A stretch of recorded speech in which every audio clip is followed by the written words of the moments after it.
If a client is providing 6 different services and we are running one ad campaign for each, and all of these landing pages are connected to a common contact us form, then in this situation, how will we track individual form submissions in Google Ads? Because Google will count a conversion each time a form is being filled on a contact us page.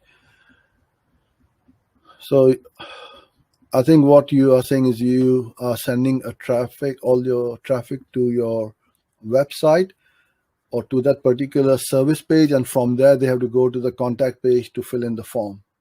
I would never do that. I would have a dedicated landing page for each service with its own form. So then you can see easily how many form submits were for service 1, service 2, 3, 4, 5, 6, like that. So a little bit more work to do, but it's worth doing it in the long run.